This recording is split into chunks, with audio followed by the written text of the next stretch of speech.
Sorry. Let the record reflect we are reconvened with all members present. Please rise for the Pledge of Allegiance.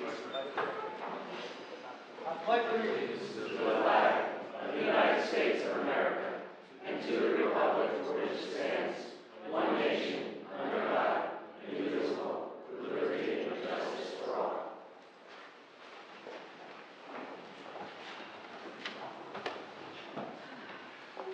Minutes for approval. May I have a motion for the regular minutes of May 14th, 2012? Mayor, I move the meeting minutes for May 14th, 2012. I second. Discussion? Seeing none? Oh. I've submitted some minor changes to the clerk earlier this afternoon. There were minor typos. Okay. Thank you. Roll call. Mrs. Tsukamoto? Yes. Dr. Esposito? Yes. Mr. Lynx? Mr. Catalanello? I abstain.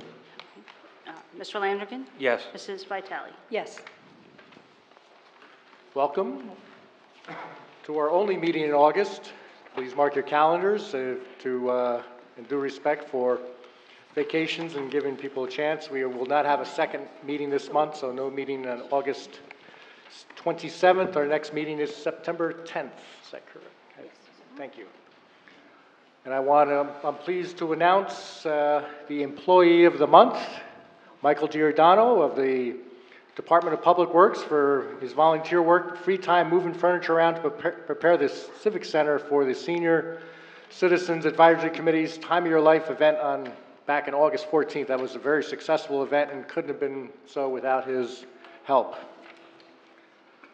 I also want to thank all those that came out here a week ago, last Monday, as we had our first town hall meeting on the electric utility. I think it was very helpful. We got a lot of positive feedback on that, and from our residents' input, gave us a lot of food for thought. And we will be having the next one this fall, and I don't have a date, October 1st? October 1st, thank you. That's the first Monday. And that will be on the capital budget process. And now I'm going to come on down. A couple of proclamations. Lieutenant Madison, Mr. Sergeant Man, please come forward.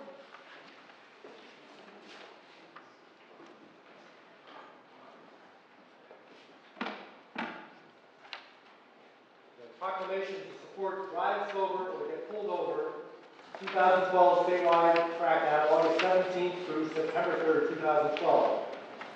And there are some very serious numbers in here, so please listen carefully. Whereas impaired drivers on our nation roads kill someone every 30 minutes, 50 people per day, almost 18,000 each year. And whereas 25% of motor vehicle fatalities in New Jersey are alcohol related. And whereas an enforcement crackdown is planned to combat impaired driving, and whereas the summer season and the Labor Day holiday in particular are traditionally times of social gatherings which include alcohol, and whereas the state of New Jersey, Division of Highway Traffic Safety, has asked law enforcement agencies throughout the state to participate in Drive Sober or Get Pulled Over 2012 state crackdown, and whereas the project will involve increased impaired driving enforcement from August 17th through September 3rd, and whereas an increased impaired driving enforcement and reduction in impaired driving will save lives on our roadways. Now, therefore, I, Robert H. Conley, Mayor of the Borough of Madison, on behalf of the governing body, hereby proclaim support for Drive Sober or Get Pulled Over 2012 statewide crackdown from August 17th through September 3rd, 2012, and pledge to increase awareness of the dangers of drinking and driving. That's just it.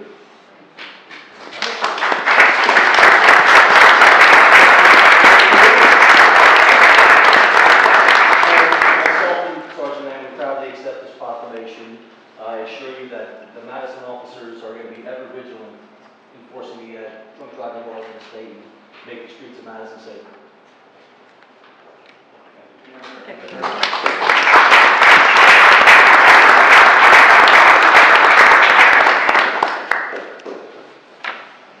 Madam Bird, come on up. And Cecilia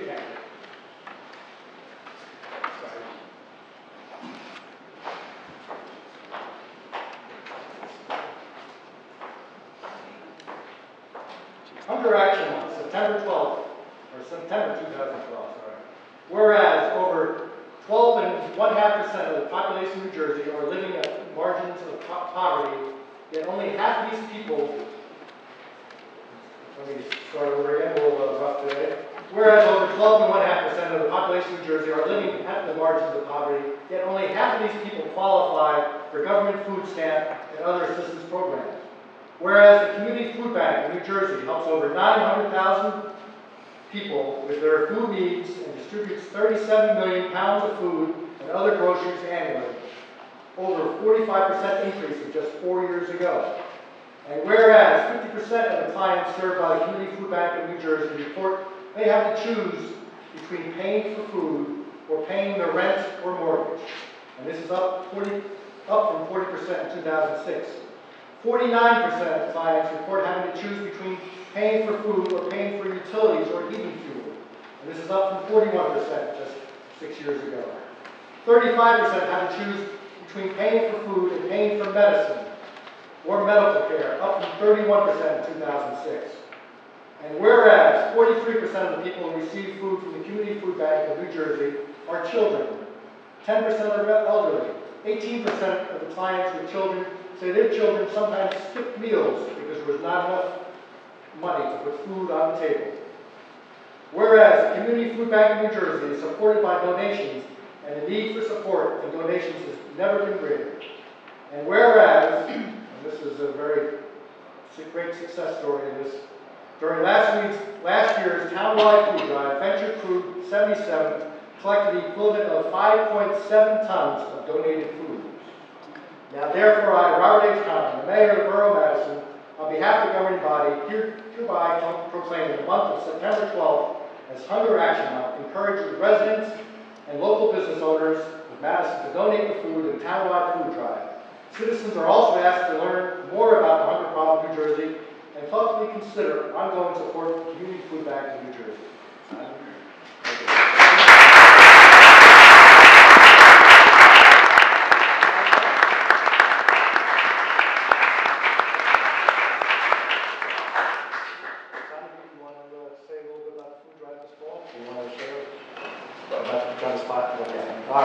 More details coming, but it will be. All right. Thank you very much. Keep up the great work.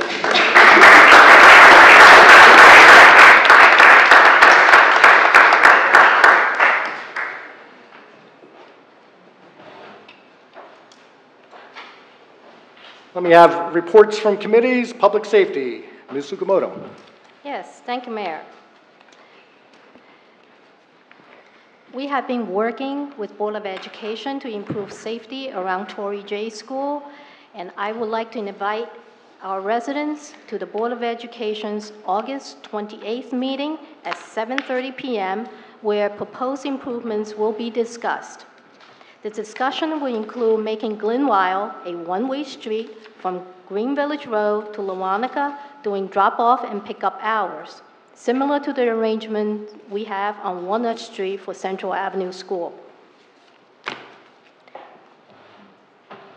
As discussed in a prior council meeting, a new Complete Streets Committee will be appointed later on the agenda.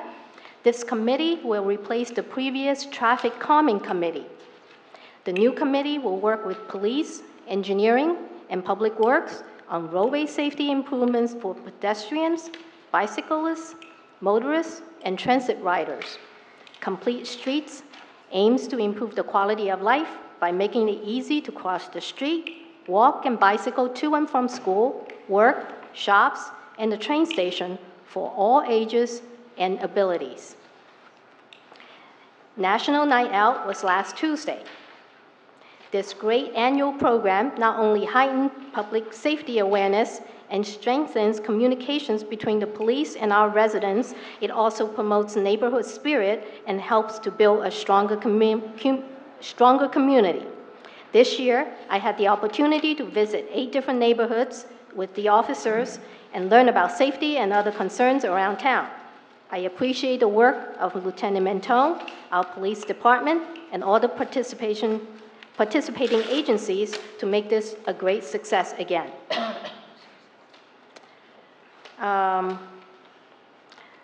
Also, the Madison Police Department will be cracking down, as you heard from the proclamation, on drunk driving between August 17th and September 3rd. So the message here from the police department is please do not drink and drive at the same time unless you want to get caught. Also, many residents have contacted me regarding the police department and the much publicized recent lawsuit. I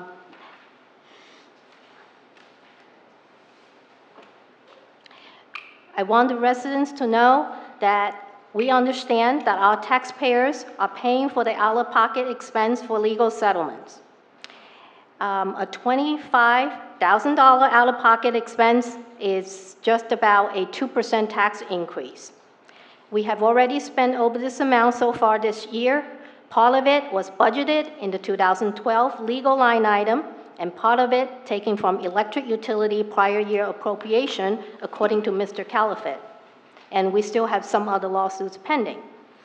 We are taking additional measures to reduce our legal exposure. Mr. Jacoby has held training classes, and we will do more with the Morris County Prosecutor's Office and also our insurance carriers to lower our legal liability in the future. In addition to that, Mr. Jacoby will help us to enhance our identification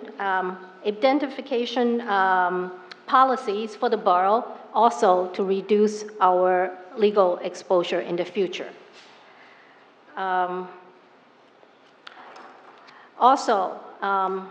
In past council meetings, we've been talking about hiring a new police officer. As you recall, during the budget discussion, the governing body decided to fund an additional police officer this year in order to reestablish the Drug and Alcohol Task Force. We have, many of you also know that we have finished the interviewing process, and we were just discussing the possibility of hiring this officer. However, after reviewing the projected 2013 financials provided by our CFO, we are very concerned about the affordability, even though it's in the budget this year, but our affordability for 2013.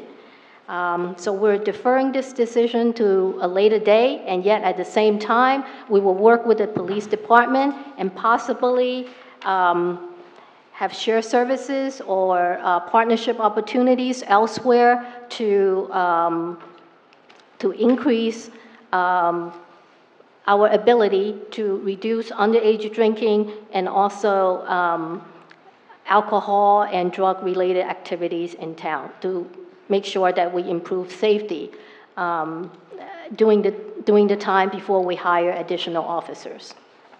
That will be it. Thank you. Thank you. Utilities, Dr. Esposito. Yes, thank you, Mayor. Nothing to report on the electric utility. The water utility last month had 2 water main breaks that were taken care of expeditiously by our water department. So I'd like to thank them for coming in and taking care of the problem before it escalated into something worse. On the planning board side, we are, for the past couple of sessions, we've been talking about updating our lighting ordinance to include provisions that are related to LED signs. Once we get that finalized, the ordinance will come by us and we'll look at it and see if we approve it or not. So, let's see. That's it, Mayor. Thank you. Thank you. Public Works and Engineering, Mr. Links.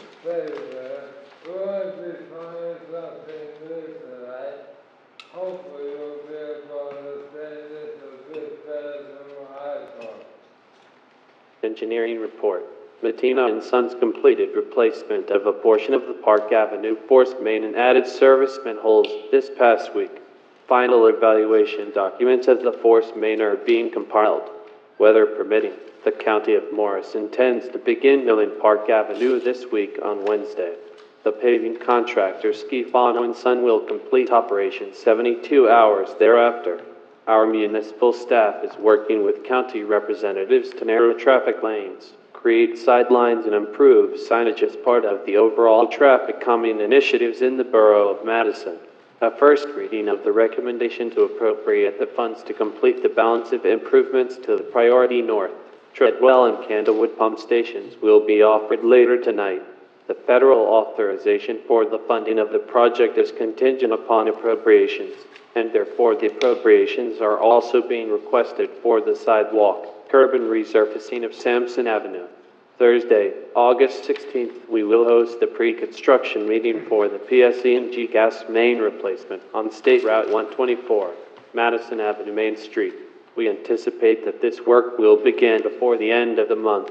Please refer to the municipal website for general announcements about current construction projects, as well as the engineering webpage for additional details.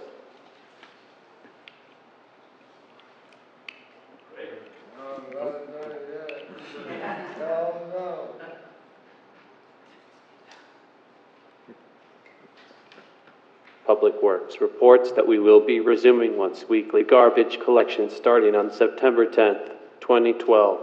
More detail can be found on the department's website.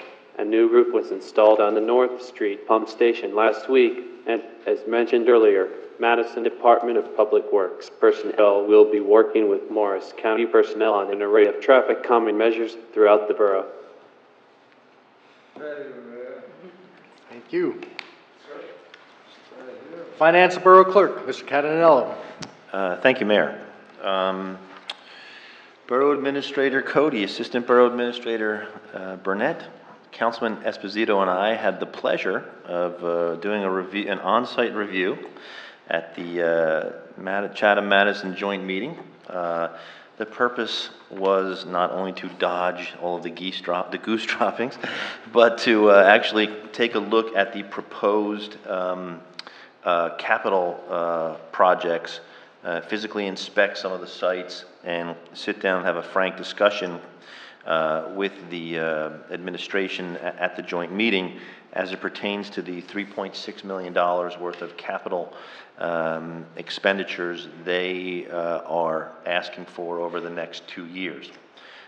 We hope to have some more feedback from them, in short order, but we challenge them on the list of apparatus that needed to be replaced, as well as the cost estimates and some of the usage numbers. So while we are doing our best to minimize the amount of funds we need to expend while maintaining excellent service, we must keep in mind that this is a costly program, and repairs are going to need to be made. So we will have incremental capital requirements for the joint meeting.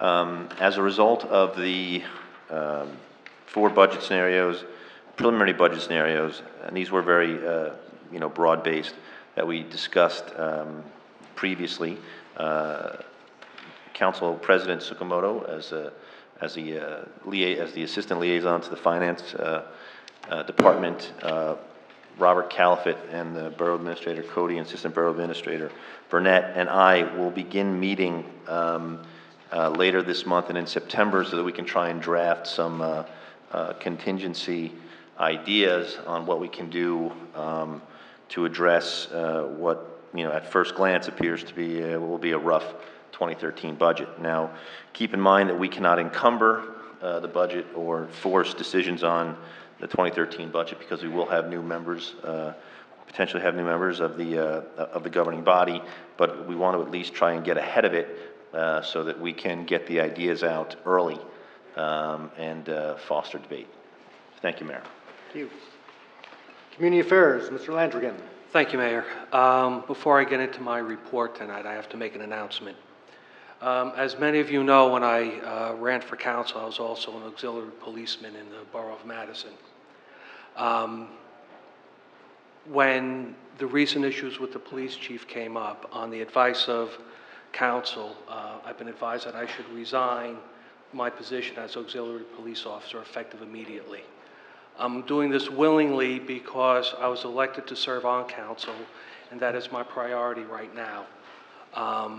This will not affect my position as OEM coordinator for the town, as that's not part of the police department. It's an appointed position. That's correct. Okay. So with that, I'll give a little update on OEM.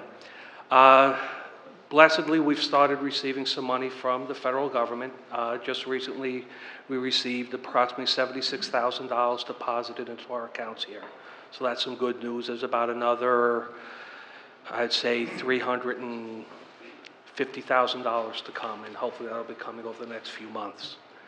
Additionally, we're coming up to hurricane season, and if anybody remembers what it was last year and the last couple of years, some unexpected storms came up. Lieutenant Datchison and I will be planning in a local emergency planning committee meeting probably toward the end of August, early September, to start getting the borough's affairs in order in regards to if we get hit with another storm.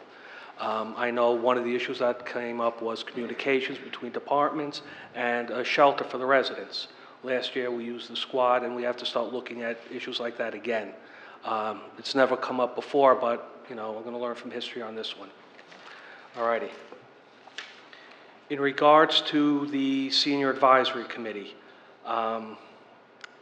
the summer seminars just finished, and they were quite successful. The most popular one was Foreign Policy and the Presidential Politics, drawing the most attendance. Also, the adult school, because of the loss of some space, will be shifting some of their activities to the senior center over on Walnut Street. Keep posted on their website for more information on that. Okay. The Chamber of Commerce will be hosting an end-of-season sidewalk sale August 23rd to 25th. There will be some excellent bargains. Merchants will be placing items out in front of their stores. It's a good time to pick up some end-of-season sales. In 10 days, which will be August 23rd, the Farmers Market will be moving to its new location on Green Village Avenue. We always ask that you please support the Farmers Market and the Downtown Development Corporation. And finally, on August 23rd, the Drew Freshman Tour is scheduled. The entire Drew Freshman class will be given a tour of downtown. Lunch will be provided by the DDC, and elected officials and others will be taking students on the tour. So when you see these groups of students walking around, if they have questions, answer them. Give them a good welcome to the town. Thank you, Mayor. Thank you. And Bob, I just want to say thank you for your service as an auxiliary policeman, and I know this was a difficult decision, and according to my scorecard, now you're down to 49 volunteer roles, if I'm correct, so thank you for everything you do. Health and Public Assistance, Ms. Vitale. Thank you, Mayor. I don't have much to talk about as far as health is concerned. We're running the business down there and doing very well and paying some catch-up. So we're looking forward to MASA being reactivated in September. And we've had lots of success with the Healthy Bones. I guess we did Healthy Bones down in Chatham Township these past few months, and it was very, very successful. So we're looking forward to continuing with that. I want to say thank you to Michael Giordano. He was named Employee of the Month, and one of the hats that I wear is Chair of the Senior Advisory Committee. And we came up with this wonderful scheme of having a time of your life last April that ended up to be very, very successful. The only problem is a bunch of seniors, nobody could move just about anything in that senior center. And along comes Mike on his day off, and being the gentleman that he was, he just spent the whole day with us, moving furniture around and not allowing us to do anything that would do any harm. So I'm very proud that we have employees that could just show up on a Friday afternoon after they put in their full day work and say, hi, can I help you do something? And then return on Saturday. So this is a very deserving award. So I say thank you to Mike. That's all, Mayor. Thank you. Mayor, I have a very short technology report which wasn't included, if I may have 30 seconds. 30 seconds. Okay. I just want to thank our technology director, Jim Sanderson, for making several usability changes for our website. And that was great work. Thank you, Jim. And we ask our residents to visit the website. If you have any additional suggestions for improvement, please let us know. Thank you. Very good. Okay, communications and petitions. None received, Mayor.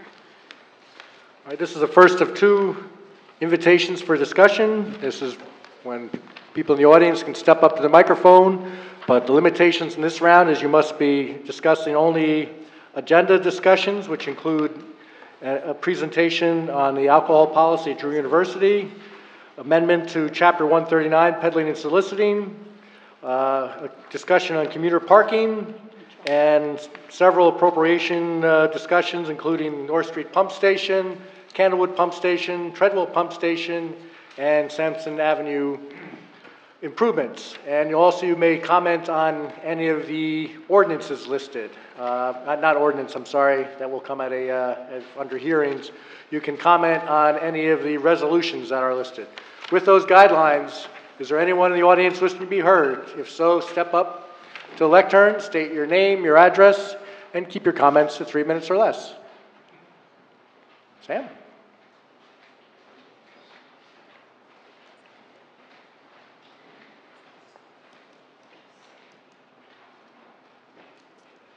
Sam Cerciello, Park Avenue, Madison.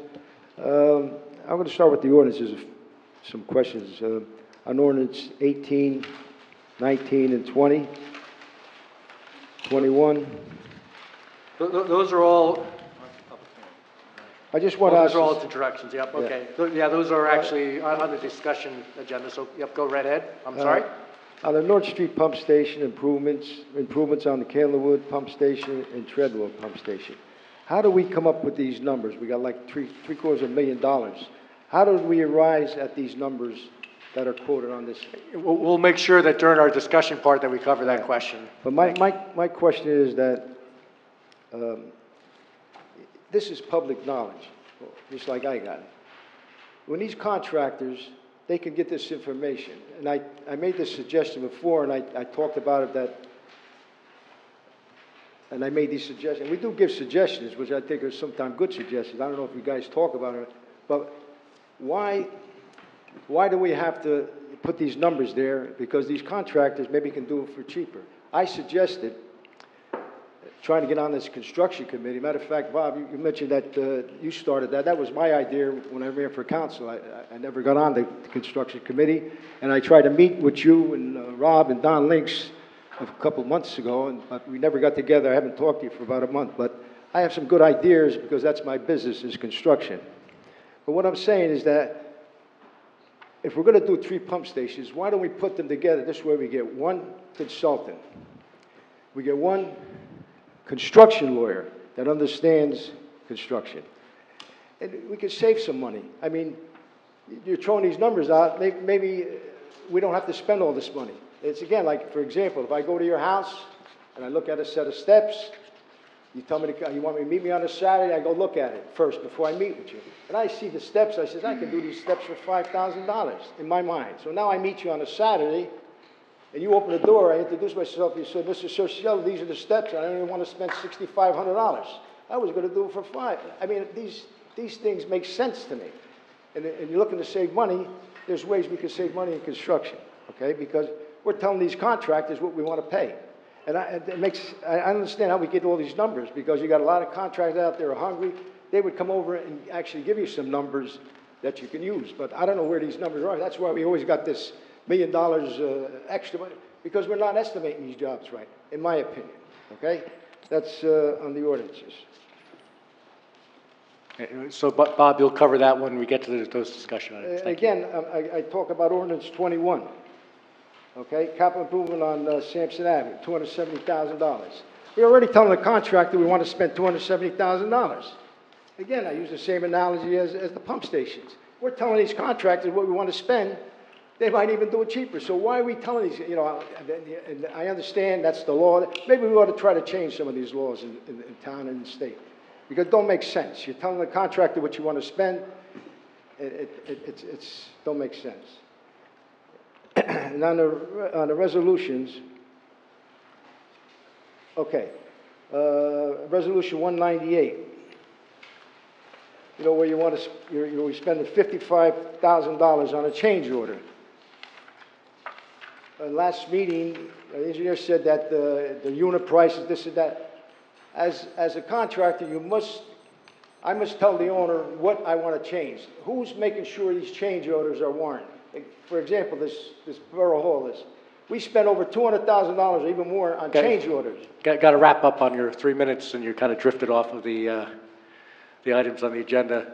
Well, again, in other words, you people who's representing the town should know what these change orders are and see if they're warranted. Again, I use this example here, Borough Hall, change orders. We never had nobody watching these change orders. It was like the rooster watching the chicken coop. I mean, things don't make sense, and that's from my construction experience. Then there's also Resolution 202, 203, 204, 205. There's four settlements. What is that total cost as far as to the taxpayers? I mean, these people, I guess, got their money back because we overcharged them or something. Can you give me a number there? $8,000. $8,000. Eight. Yeah, that's right. 8,000. The total of the total of all of them. Yeah. We didn't overcharge them. It's a part of the process of.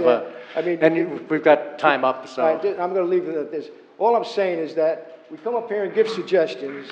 Do you people talk about the suggestions? Do you look at our suggestions? Or my 3 minutes is up. It seems like we're not being even listened to.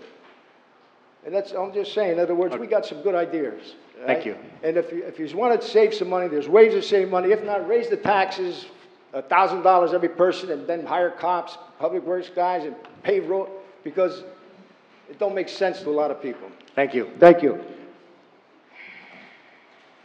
Just as a little follow-up on a couple of those comments. One, we have changed our process with change orders, so we have a review process that unless it is a change order that will, if it's not made on the spot and would stop construction, it has to be reviewed properly with the council or the liaison if it's a time of the essence.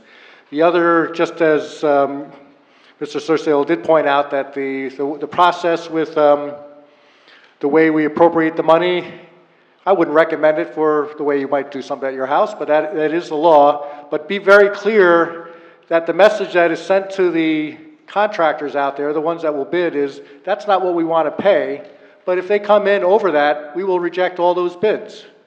So they know the maximum we will pay unless we're going to take further action, and that is the way that system works.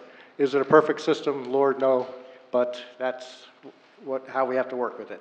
Anyone else want to be heard? James? I just have a question. James Sullivan, 25 Broadway Avenue. Resolution 208, the authorization of surplus property being sold by the Police Department of Madison. What exactly does surplus properties entail? I'm just a little curious, or is that going to be explained later on tonight? Unclaimed bicycles, things that have been collected over, yeah. Okay, that's what I was just curious. I don't want people running around with Madison Police Department, this and that. No, that's good question. Anyone else want to comment on anything on the agenda? Seeing none, I close this part of the agenda and we move on to agenda discussions. Over the past year, there's been a lot of discussion about the challenges of having a university in town. It is a benefit, but it doesn't come without some extra challenges when you have a concentration of 18 to 22-year-olds in one spot, and I have two in my house, and I know the challenges related to that. So we have invited Drew University to do a presentation on their alcohol policies, and so we can have a better understanding of how they address it and how we can work in a partnership. So with that in mind, Frank Mertz and Sarah Waldron, please come up. And anyone else? If whoever's going to speak, you speak from there so we can record it. And Thank you, Mayor, members of the council. My name is Joe Serdil. I'm an attorney with McRoy, Deutsch, Mulvaney, and Carpenter. I'm here on behalf of Drew University and specifically with regard to the Center Pub Association of Drew University in connection with the liquor license transfer application that's going to be before your vote later this evening under the consent agenda. I'm here to answer any questions that might come up with regard to the liquor license transfer application, but with me this evening is Sarah Waldron and Frank Merks, who are going to discuss, as the mayor said, the alcohol policy, and then at the end touch on the actual transfer of the liquor license and where it's going to be. So at this time, I turn it over to Ms. Waldron. Thank you.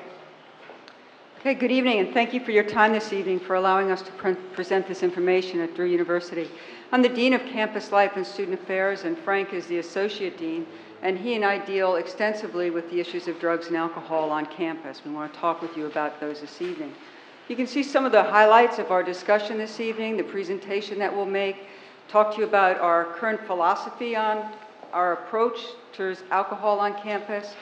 Some of our data, also talk about the current partnerships we already have with the town of Madison and Morris County. We will then address the pub and then also some of the next steps. But we also want to talk to you extensively about the proactive measures that we're taking on campus to address these issues. Just want to put this in somewhat of a national context for you, because I know we're all concerned about Drew and your neighborhood, but to also keep in mind that Drew, like every other campus across the nation, is struggling with the issues of alcohol on campus, particularly underage drinking. Now, I've been in student affairs for 22 years, and 10 of those years have been focused on dealing with the problems of drugs and alcohol on the college campus. And I can tell you as a dean, this is, and you can look at some of the statistics here, this is the one thing that keeps me up at night. And never want to make that phone call home to a parent to say there's been a terrible accident or a death related to the abuse of alcohol on the college campus. You can see, as a country, we are struggling, every university, with the consequences of students drinking. And these are some of the very negative consequences. But we at Drew as well take this very, very seriously. We'll talk about the proactive measures that we're taking to prevent these issues from occurring on Drew. We take what we refer to as a harm reduction approach. I think we all know that college campuses and students, you get 18 to 22-year-olds, and there's going to be drinking and underage drinking. We know that that's a reality. And so at Drew, we accept that reality, but also say our stance is to keep our students as safe as we can, to give them as much information and the resources to reduce their incident of risk and harm. As I said, this is something that we deal with every day. There is no silver bullet, and that's no kudos to Coors silver bullet, but there's no silver bullet to address this problem. We know that any approach to alcohol needs to be multifaceted and multi-pronged. And at Drew, we are taking a number of different steps to address this and to keep our students as safe as possible. And I'd like to introduce Frank Merks. He has the majority of our presentation this evening talking about our philosophy and our policies on campus. Good evening, Mr. Mayor and council members. As one of the residents who comes to these meetings and is hard of hearing, I will try my best to speak into the microphone. I made fun of all my friends as they were approaching 40 that they were losing their eyesight, and God got me by taking away my hearing. So if there's any questions you have and I give you a wrong answer that's either on purpose or because I couldn't hear it, then you can go ahead and decide that. I do have some presentation handouts for the council members, if that's helpful. And there are also some over here on the table if any residents would like them.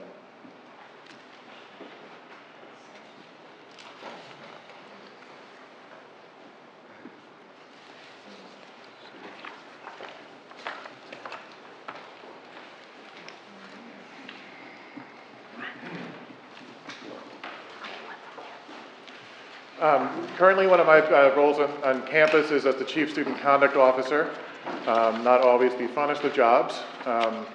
Like anything, sometimes we see some of the students that we don't want to see, but we often see the students that we love to see.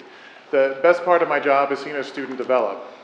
Sometimes those best development experiences happen in the conduct system, so there also are some joys to that.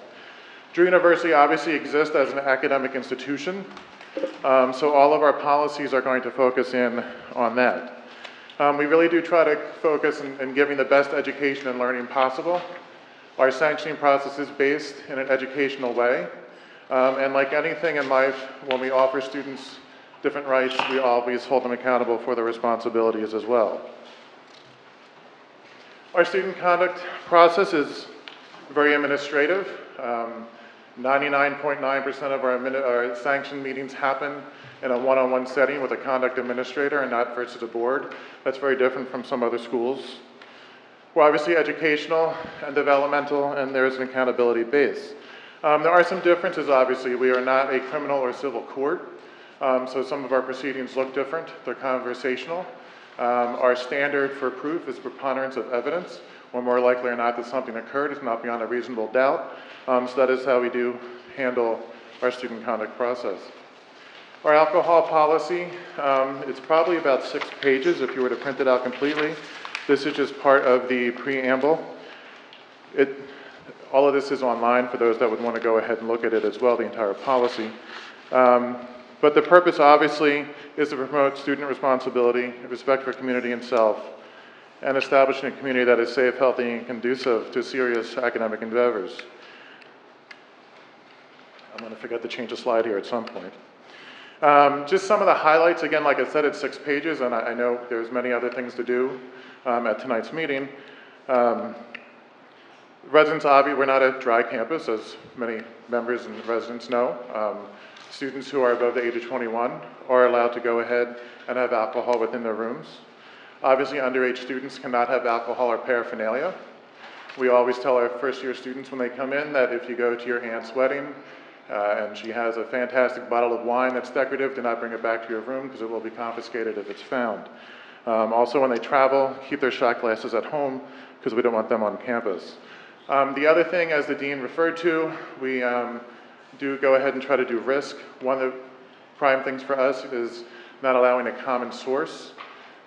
It's easier to go ahead and see how much someone might have drank if it's out of a bottle or out of a can as opposed to out of a keg, etc.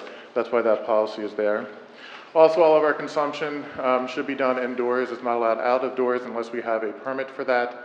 So our different special events that will have permit related to it. So obviously, from some of our policy highlights, you can see that some basic ones, or most common ones, are going to be open containers for people above age or underage. Also underage possession, whether it's inside or out, and health and safety violations. A health and safety violation, we do go through student rooms about 5 times a year, typically at break closing, and we also do other different checks for health and safety purposes. That includes fire code. Obviously, if there's an alcohol or other violation, that will be documented as well. Some of the larger and secondary violations we might see would be medical need. I'll talk more about the Good Samaritan policy and a little bit at length. If there's other policy violations, including violence or anything else that would happen under the influence, and obviously serving to minors is something that's at a higher level. The Good Samaritan exemption, for those of you that are familiar with the New Jersey Amnesty, it predates that. We've had the Good Samaritan policy on campus for quite some time. The number one thing that is my most important factor when it comes to our alcohol policy is that if someone is hurt or needs help or needs assistance, please call us. The way that I explain it to students is that the fine you would get for this is $50, and the other sanctioning, please tell me that you value your life more than $50. The Good Samaritan clause goes that one step further and says that if someone does need help, you will go ahead and call, and there won't be consequences at that initial level. And cutting down our slides, I should mention I'm the son of a Baptist minister, so I will drone on and be boring. But this slide is really hard to read, so we have it spelled out in a different way. It doesn't really just have a good title on it. The assessment that we take this from is from our first-year students coming in. It does really match the other assessments that we do.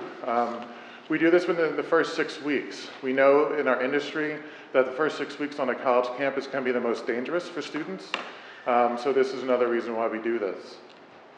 You can look at the numbers from 2011 down to 2007. Those are the years that we have this assessment completed. To put it against the national guide, the national data is going to show about a 51% of students 18 or above currently are regular drinkers, is the language by the CDC. You can see that our students are sort of in that ballpark, but better for those that choose to not consume.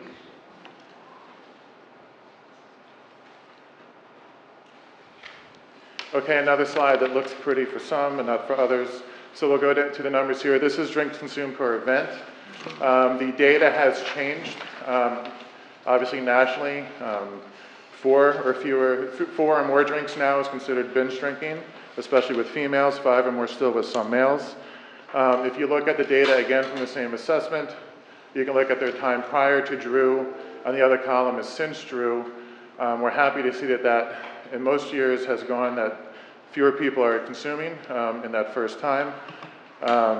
When you look at, again, the national data, if you look at the data point for those that are drinking 1 drink, 2, 3, or 4, the national data puts that at 41%. Again, we're slightly better than that. For 5 drinks, national data is going to put it at 7.6%. We're slightly better than that in most years. And 6 drinks, it's going to be 5%. We're better than that, again, in most years. And 14.1% is going to be the last 2 categories for the 7 or more drinks is how they do that. Again, our numbers are slightly better.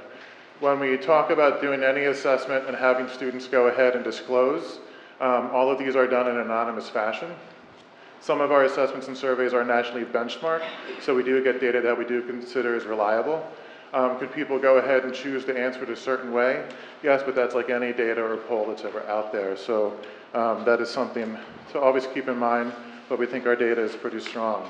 The other points for data that we have, some of the partnerships that we work with, including Morris County Prevention is Key, uses our students as well as FDU and CCM to go ahead and also look at data. And our numbers consistently come in close, so we're even getting some good numbers across the county with that agency.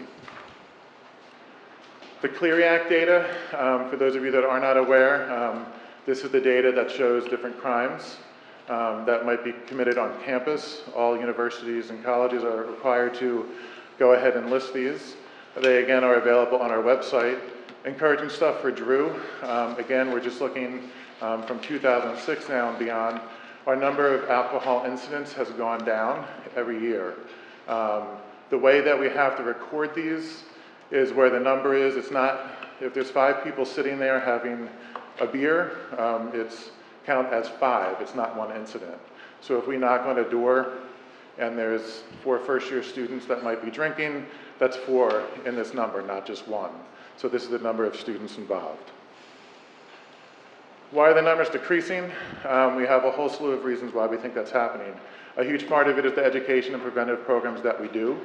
Everything from orientation, this is something that's ingrained right when we start. Floor meetings for incoming and returning students. We also do involve our parents in notification at a certain level. All of you that might have students in school at some point probably have heard of FERPA. There is a FERPA exclusion for alcohol and drugs under the age of 21, so there are times where we'll go ahead and notify parents. That's usually after the 2nd offense for alcohol. We do have clear and consistent enforcement. I think that has really helped us out in our residence halls with our public safety, our student employees, and our resident assistants. Again, we have enforcement that is greater now prior to and after events. We don't allow students who are intoxicated to attend an event. If you want to go to our junior-senior event, which is very much like a prom in a high school side, you have to go there sober or you're not getting on the bus. So there are certain things that we've done to really go ahead and impact that when it comes to enforcement. We've also standardized our adjudication process. These are the traditional outcomes for a first-level alcohol offense. It would be a $50 fine that goes back into programming. There's an alcohol education class or assessment, and there's community service at some point back into the Drew community. When we talk about the Good Samaritan policy, those 3 sanctions are not given for the first offense. Again, I talked about this slightly. I believe this is a reason why we do have a lot of phone calls that might show up, because it's something that we preach on a regular basis. There is one of the, like the dean already said, one of the things that keeps us up is a student death. In the last 18 months at Drew, we've lost 4 students. 2 of them in our seminary, 2 of them in our undergraduate population, none of them on campus, thank God, and all for other different reasons beyond their control. but it still is something that impacts the community in such a huge way, and really is something that we carry for a while, let alone our students. So it is something that we focus on, is our Good Samaritan policy is large. What happens if you are transported, or even if you're not transported but there's medical need? There is a required assessment with our drug and alcohol counselor. That assessment will go ahead and take place usually within 48 hours from incident. And whenever there's a transport, our staff is notified instantly by our public safety department, and follow-up is typically done. If it's a Saturday night, early Sunday morning incident, they'll have an email before they even probably wake up on that Sunday from our drug and alcohol counselor, as well as from others. Speaking of our drug and alcohol counselor, when we talk about partnerships, this is one of our big partnerships back into the town. Audrey Tenero has sat on the Municipal Alliance for the last decade. She also has done numerous presentations at the high school, bringing some of our students to talk to Madison students. This is a program she does in many other different towns throughout. She is a great asset to us at Drew, and her implementation of peer mentors and educators is one of our silver or golden standards at this point, because it's so good. Nobody wants to listen to boring old me, but when they have their fellow peers there, that's something that's much more important for them. Obviously, there is a slight national trend decrease in alcohol as well. Other different resources we have on campus is our alternative alcohol programming. We do programming throughout the weekend and other different high impact times. New social engine. Oops, am I on the right slide? I don't think so. I flipped my slide. Sorry, we'll get there. But our campus culture task force is something that is going to go ahead and it happens every year. This year will be a policy review year for us. We do have to review our policies on a regular basis. All of those policies involve our faculty and student involvement. This year we're also starting with our incoming first year class, something called eChug, which is a checkup online for students to do. This will be before they arrive on campus for most. Those that choose not to will have a follow-up probably with me, and I have to do it at my computer at my desk probably. But online screening is going to be similar for that. Our county partnerships are large in working with the different agencies in town, and obviously there are different referral sources as needed. Now we're going to Morris County Prevention is Key. This is a program that really has impacted our life over the last 3 to 4 years, if not longer. Dave Bratton is someone who runs this. It is a huge plus to our campus. It has brought innovative programming. It is nationally recognized. Many schools across the country are stealing Dave Bratton and Morris County Prevention's key idea called New Social Engine. FDU, CCM, and Drew students are a big reason for that success. These students go to a national conference every year, and according to Dave, are absolutely mobbed by their peers to go ahead and learn about the different programming that they're doing. We're very proud of this effort, partially because I get to go to some free movies, but other different events that they do is something that is strong. We also know that there are a lot of alcohol-related incidents that might occur secondary to just alcohol. So we do work with Morris County Sexual Assault Center, as well as the Jersey Battered Women's Services, to go ahead and bring in different programs for us as well. We work with Rutgers University with Screen Theater. They come on campus every year to do their performance to our first year students or others. Also, we have trainings of our different staff that will come in throughout the year, as well as typically at the beginning for some of our others. Briefly, we'll talk about the pub. The pub has been around since 1974. It serves students who are 21 and plus. It is the only establishment in town that serves alcohol that actually has the students' date of births, because they fill out an application when they're 17 and probably their parent assisted them in that. So we were able to capture that data when they come in. When they show their student ID, we're able to also capture that data. It does promote an environment of responsible drinking. There are limited hours. It is not something that happens. It is not open on a regular basis. The fall has slightly different hours depending upon the NFL schedule, or if we're lucky enough for any local Major League Baseball teams to progress, then often we will have some environment there. The campus challenge, we talked about some already, our alcohol transports. I do believe this number is high because of our Good Samaritan policy. Our students do call when they need assistance. Sometimes these students might be a little bit worse off with their consumption of alcohol and will get transported. Sometimes they are not. That is a call that is made by Madison First Aid as well as the on-campus public safety, and primarily the student at the point, because they would sign off if they're going to transport or not. We also do a lot of different things on the signs of alcohol poisoning. Again, in our first year, when we do orientation, there's a large presentation. For those of you that have ever been in an event where there's a red Solo cup, that makes an appearance. The number one question we ask people when they meet with us is, how many drinks have you had? They always say 1 or 2, and we challenge that and ask what it is. Obviously, in a red Solo cup, I should have brought it with me, but if you look at the first bottom line in a red Solo cup, that's going to be your 1 shot of alcohol. Most people, when they pour into the red Solo cup, they just keep on going and going and going, and then just top it off with a little bit of flavor. That is one of the things that we show students to just talk about. When you say you have 1 drink, this is probably 5 or maybe 6. Again, it goes back to the punch bowls. Like anybody, we teach our students that they shouldn't take a drink from someone that they don't know, or they're not opening up themselves. That conversation is not, when I say we teach these things, it's probably a much stronger word than it was actual, but it's something that's mentioned in the things. Now I'm lost on here, so I'm just going to follow the screen. Did I go back? Okay. Our final slide here is really the key to success. It also brings in a lot of our future initiatives. We talked about the task force that will be taking place. That is something that obviously has a large tie. The last time we made a major change in our student alcohol policy was the toughest meeting in my life, because there was about 400 students there to talk about it, and it was something that was encouraging to see because they were really invested in what their school was going to look like. Other different successes in future programs is the new social engine model. We are firm believers in that. The increased partnerships with those within the town as well as in the county is something that is large for us.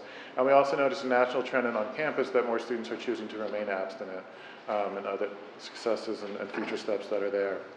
I throw this last slide in here because there are much greater minds. Thomas Jefferson, this is a letter that was sent to Thomas Cooper, the 2nd president of University of South Carolina now, just talking about how difficult it was and the spirit of insubordination on a college campus and how that would hit things. So this is obviously something that has been around since and prior and well before our revolution, but also obviously, like I said, much greater minds than mine have been working and thinking about this issue for a while.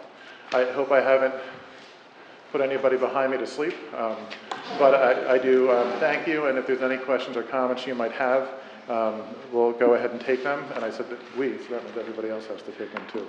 Thank you very much. It was very, very helpful, as I mentioned, with a college junior and another son who will be heading off to school in 2 days.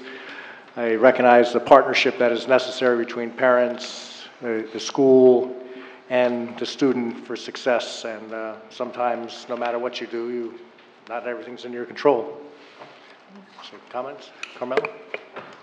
The first thing I want to say is I'm very familiar with the new social engine because Dave sits on MASA group, and I'm liaison to that particular group. And it's extraordinary what they do, especially bringing in the young people to speak to other young people, because it's a better way, actually.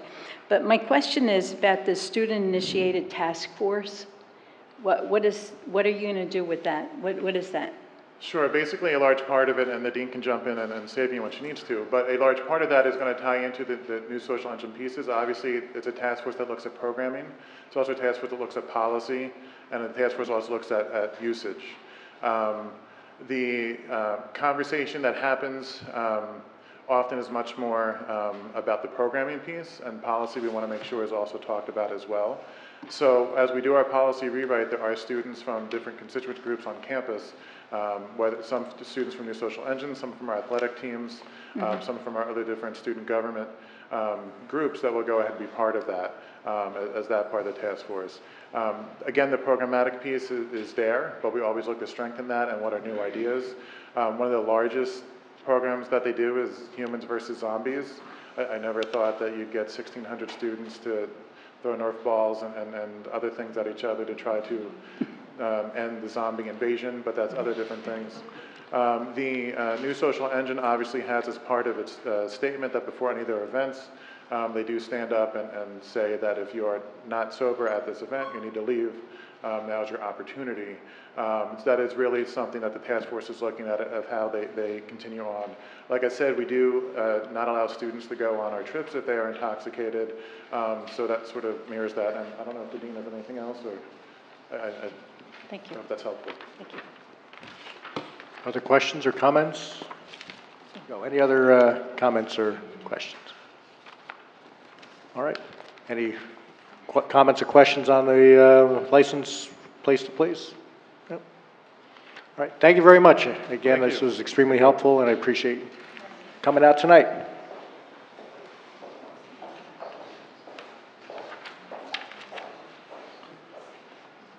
Do you want a liaison, Ginny? Yeah, first of all, Bob, did you want me to move this resolution separately since we have them and they're sitting here waiting?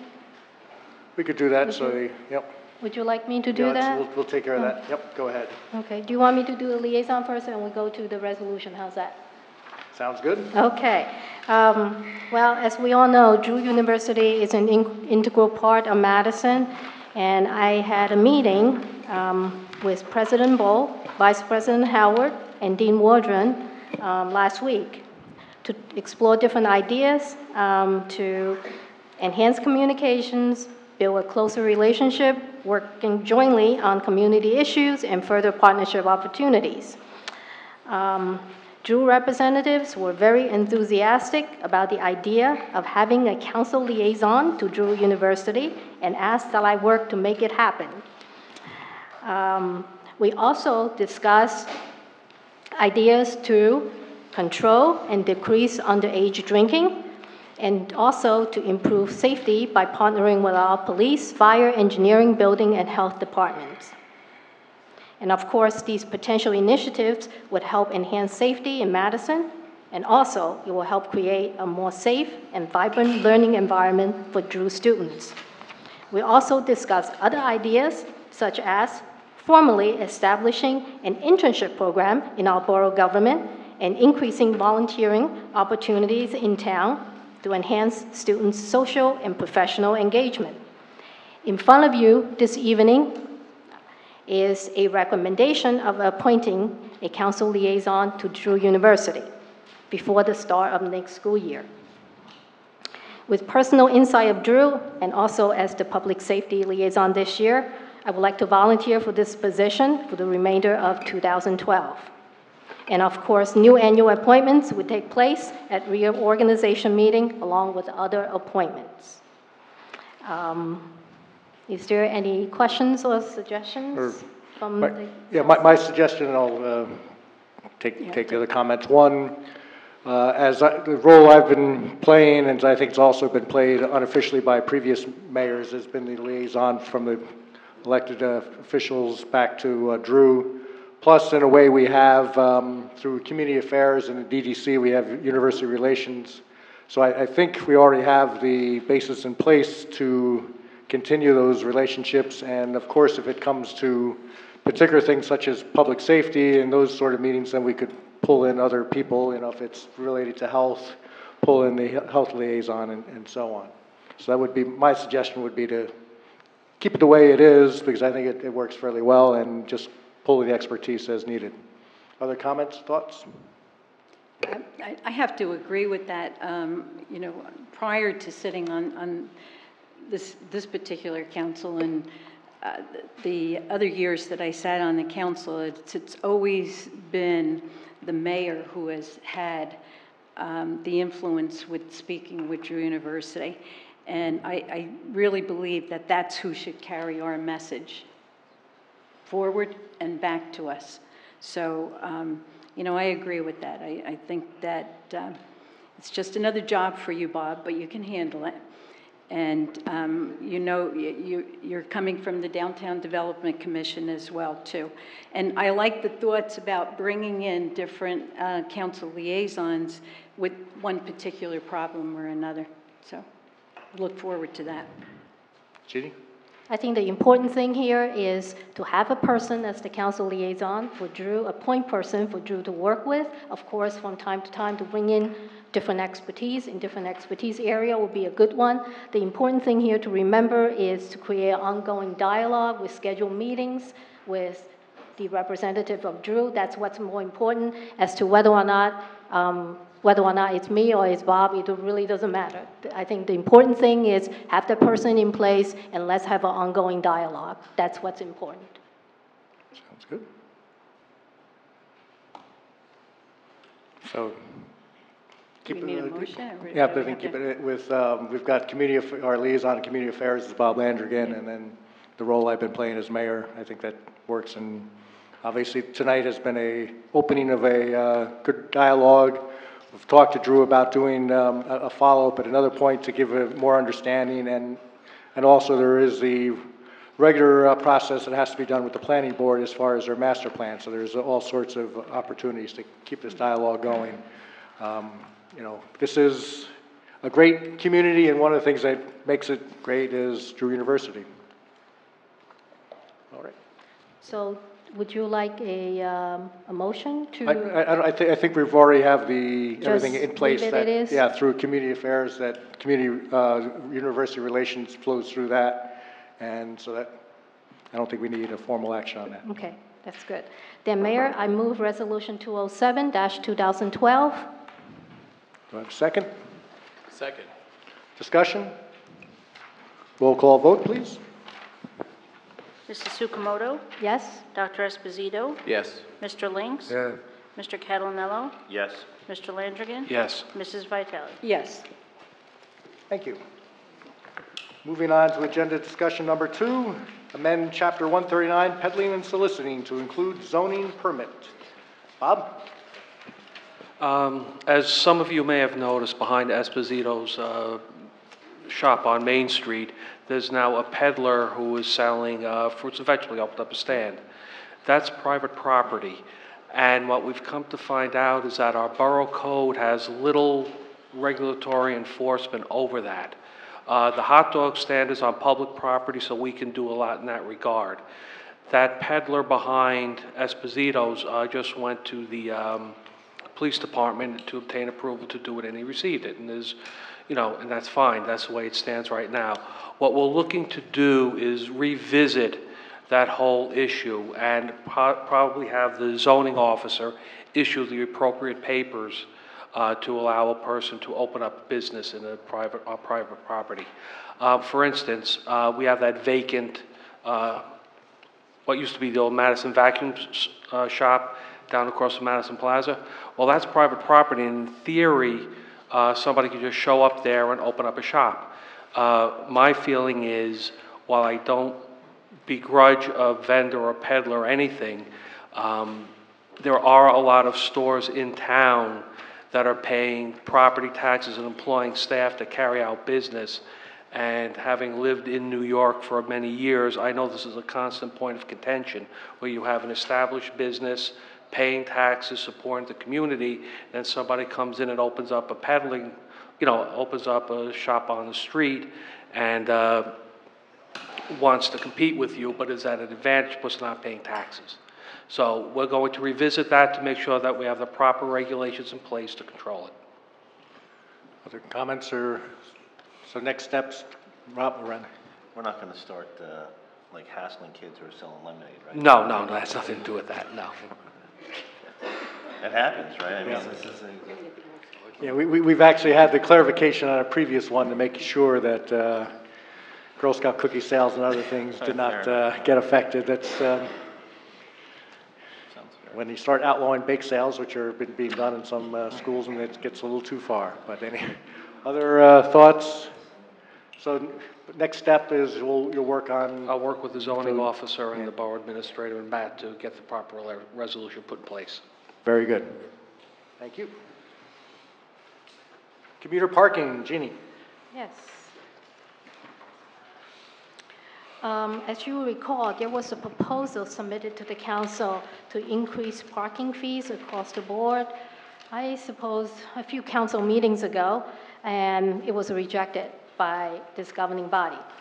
And the decision at that point was for us to come back with a different proposal to increase revenue and address some of the current concerns without having to increase fees for everyone. The proposal here in front of you is to address both the high demand in daily permits and also will generate potential $50,000 of additional revenue annually. First, I would like to acknowledge Mr. Bob Jennings for giving us this revenue-enhancing idea to utilizing the Maple Avenue employee parking lot. With this currently, we have a total of 290 commuter spots. Okay. The proposal here is to increase 23 spaces by utilizing the employee lot, the Maple Avenue employee lot right across the street from here. So the proposed additional spaces of 23 will make it 313 spaces in total.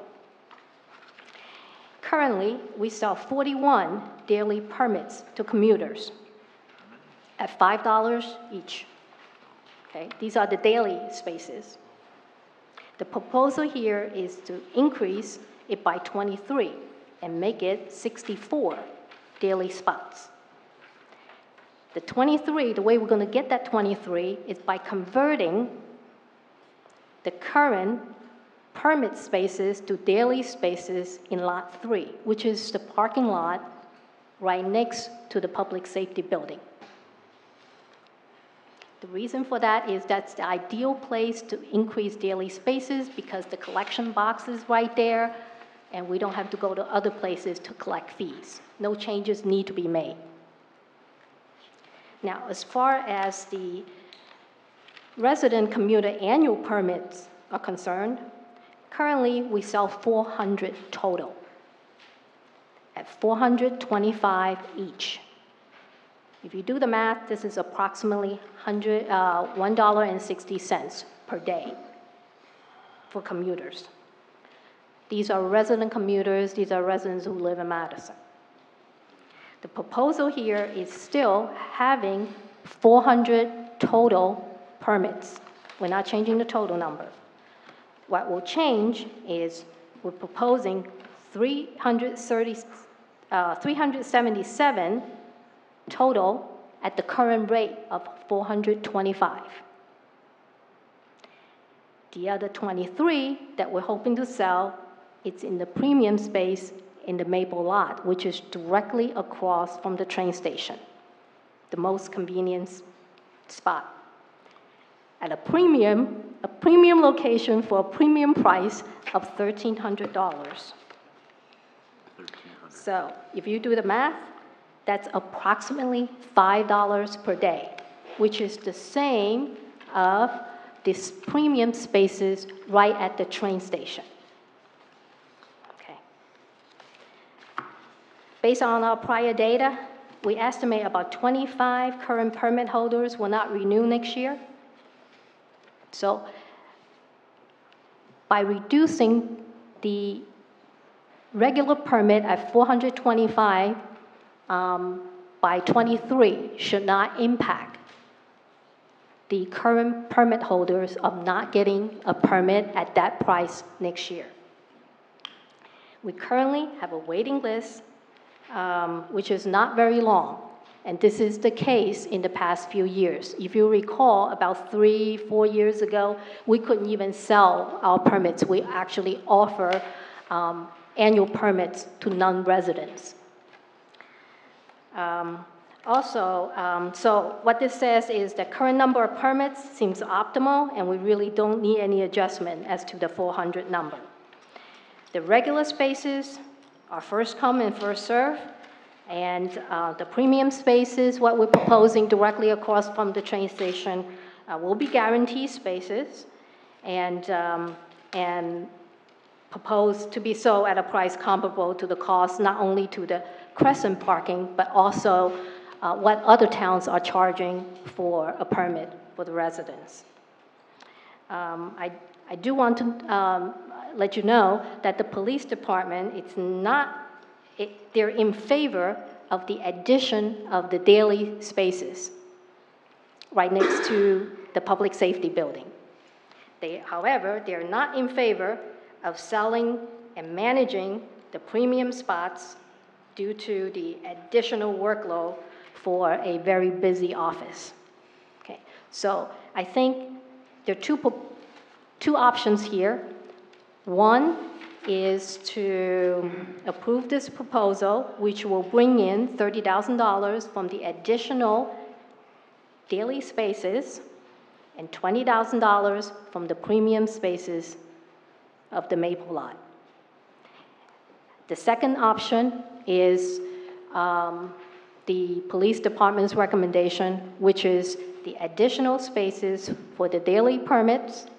However, use the new spaces across the street from the train station at the Maple lot and sell them instead of a premium price of $1,300, sell them at the regular price of $425 and make them first come, first serve, which will just reduce the revenue by $20,000. So, questions? Yeah. Carmel? I just want to make a comment. I didn't understand what do they mean that they won't be able to take care of the 23 new spots? In other words, our meter person wouldn't be able to check those or doesn't want to check those, or I didn't understand that. I think, Ray, you can jump in because you had additional discussion with them as well. I think they're more concerned about the paperwork, about answering inquiries from the residents for an already very busy office. Yeah, but if you don't expect to have 25 people renew, and you're only replacing it with 23, I don't get what that whole scenario. Ray, I think anybody who parks there should be protected. Right. Okay. Ray, I think we can work through the administrative issues. Yes, and the other issue, all existing permit holders, all residents, we have sufficient parking capacity to service all of them. So Yes. anyone who has a permit now, we have plenty of permits to renew if you make an application. For new families moving in, our waiting list is not significant, we can accommodate that. I think the one piece that we probably didn't speak about tonight would be at a certain point, if the decision is to make these premium spaces for $5 a day or $1,300 annually, residents would get first come, first serve for those premium spaces. At a point in time, we would like to recommend that if they're available capacity, all of our residents have been satisfied, they have the permit they want, we've fully met, there's no waiting list, and we have available capacity, we'd like to extend, if we have vacant spots, the ability, because our neighbors, Florham Park, Chatham Township, and Harding in particular, don't have train station, use our facility, are dying for spaces, we'll pay this premium, but we want to make sure our residents are serviced first, with a deadline saying if you apply by such and such a date, you'll definitely have a permit. You have the potential for a premium permit. After a date certain, you're then competing with the residents of 3 other towns to pay for a premium parking space close proximity to the station. My second comment is I think $1,300 is excessive. I really do. I understand that, this is first come, first serve, but that's just my opinion. I would want somebody to really look at that and explain that, where that 1,300. I mean, we just can't increase it just by the virtue that we need revenue or whatever. There's got to be a reason why we would charge $1,300. I can answer that, Carmela. We had a suggestion from Mr. Jennings to sell the spaces for $2,000. And that's one thing. And I initially put down the recommendation of 800. I think I sent you some email. The proposal was 800.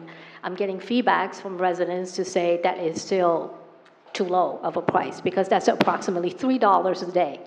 And 1,300, it's approximately $5 a day, which is exactly what they have to pay for our daily spots and also all the parking at Crescent, and very similar to what other towns are charging for a regular permit. That's how we come up with the numbers. Of course, that can change based on the discussion here.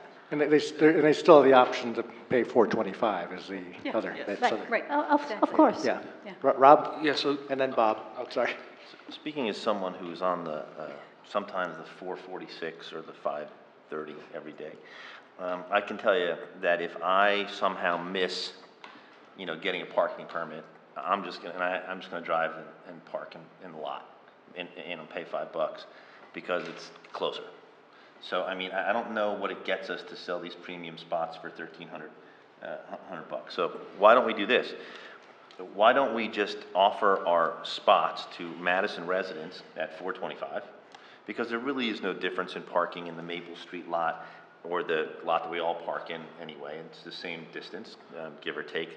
And then once the demand from Madison residents is satisfied, we can offer them out to non-residents at $1,300 bucks. And anyone can park anywhere they want. Right? And for those Warren Buffetts among us who think that paying $4.25 is too little, well, I think we should pass a message that if they want to pay more for parking, we'll happily accept it. There we go. I'm glad to take $1,000, but if someone doesn't think paying $4.25 is too little, pay give us what you think $1,000 it's worth. Minimum we're happy to $4.20, take it. So there's no law against giving us more money if they want to. But I mean, let's just offer it to the residents at $4.25 and then open it up to out-of-towners at $5 a day or $1,300 So a year. if we're doing the 425, that means first come, first serve. For Madison residents. Right. It's always been that way, right? Yep. Right, That's for how it is everything. now? So Yeah. these 23 spaces will be treated just like the rest of the spaces. And just to let you know, Rob, in past years, we have not had that, probably in the past, is it 2 or 3 years now, that all the spaces are being utilized by our residents, and we actually didn't have the opportunity to sell to anybody outside of Madison. And in the past, when we had the extra capacity, we were selling them at the same rate and not the increased rate. So why don't we just, Yeah, non-residents certainly should be paying a premium. Right. Yeah. Okay, Gina, so the way I'm looking at this is, we won't lose any of the permits like at the 425. So like if I commute into the city, if I buy an annual ticket. Doesn't look like anybody's gonna lose that. That stays put. Right.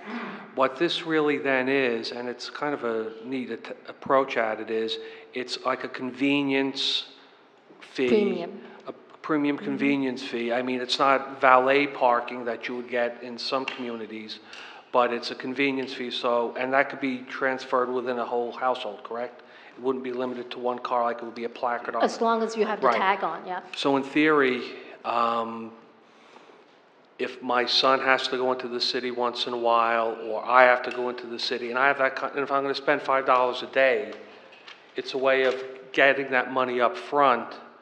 And I was making the decision, would say, yeah, I'll probably spend that much over the course of a year, so I'll fork it over. Exactly. And I can There's lend no it out to difference. other people. That's right. Yeah. Yep. Just a couple of questions from, on the number of permits. If, I assume with the addition of daily spots, it's because we're not using all of the permit spots? Is that the transport? We have enough capacity to handle all Yeah. the annual permits. Okay, so Yep. then, with the numbers, I don't see any reason, take the new 23 slots aside, because you were going from, if I read this correctly, taking 23 annual, converting to daily permit, and then reducing from 400 to 377 the total permit spots, and before adding in these other 23, we actually should be able to go up to 425 or 430 of annual permits. We've got the capacity already. We're transferring spots from permit to daily because we don't need them. So we still have... No, it's not we don't need them. The only way that we can transfer them is because we get the additional 23. In Maple Avenue. Maple Ave. Yeah, okay, then... We don't have 46 extra, we only have 23 extra. So essentially what we do... But we're, okay, then what you're doing, then the premium doesn't work, because if you're transferring them and we're reducing the number, you're forcing some people to buy a higher one. We can only go with the premium if we actually had the additional capacity. I'm hearing we don't have the additional capacity. We're going to create some new daily spots, create some potential premium ones. That's 46 new categories. And so someone in this current permit area is forced to either become a daily person or become a premium. So those numbers don't work for me. So This I'm is- more supportive yeah. of the idea of 425 and. For everything, right? Yeah. This is with the assumption. For residents. Right, this after is a for the certain date. residents. Yeah. This is with the assumption that there will be 23 people in town or close to that who will be willing to pay for a premium spot so they don't have to drive around when they have to hop on the train. But again, with the math, you're forcing, if you're taking away 23 spots from the 425 ones, you're potentially forcing someone in that category, which you can't do. That is Yeah. possible, yes. Mhm. So that doesn't sound good to me. Okay. And we are filling, during the non-summer months, we are filling up the permit spots on a regular basis. Which one, the daily or the annual? The permit spots. The permit, the Yeah, annual spots? permit, yeah. Oh, On a yeah, day- well, see, summer months, it's never a good time to look at because I you know, see I'm a saying lot of spaces. outside of summer months, like right Right. now, it's. And the it's half empty. regular, I think what we need to look at is like a regular work day, not in the summertime and not a Friday. I think the police Yeah. department been keeping track of that. Yes, we do have enough spaces, and in rare occasions when we don't have enough spaces, they know exactly where to direct the residents to park. Yep. So what I'm hearing is we're going to come back with a non-resident option after a certain date. One other suggestion I have heard, which might be something to look at, is that college students may have summer internships, and we have that capacity as maybe having a discounted summer permit, for the months of June, July, and August to help a summer intern. Might be something to look at. Sure. That would be good. All right, so Sounds good. That'll be we'll have good. something coming back on that? Yeah, and let me just say this, for the time being, this is what we can direct the police department to do, since they need to start the 2013 permit work later on this month. So what I'm hearing is that we're all agreeable for the changing 23 of the spaces in Lot 3 to daily spaces, and we're keeping the 400 permits for them to sell at a rate of $425. And of course, Ray will need to work with DPW before the end of year to do markings of those 23 spaces from Maple Avenue lot to make them permit parking and install signs or whatever it is, and proceed with that. And in addition to that, we'll come back with the recommendations of how to sell these permits at a premium price in case they don't get sold out at a certain time to Madison residents, and also consider a temporary reduced fee for the summertime. And when you come back with the non-resident, the two things, one would be the rate and the date they become available. I would look again at the $1,300 rate, because now since we're adding more daily spots, we just devalue, no one's going to pay $1,300, which is $5 a day for an annual permit when We have to they're not adjust going that to travel every accordingly. day. So $1,000 might be more realistic in that category. Well, depending on the day, if it's early in the year, we can charge more. If it's later on, But even, they're not going to, we just added a good percent of daily spots. They're not going to pay $5 a day up front. it's not as attractive anymore. Yeah, yep. Because it's not a good location. All right. We'll take 4, 5, and 6 all together, which are the 3 pump station things. And Bob, you've got the list of questions that Sam asked and everything else we need to cover.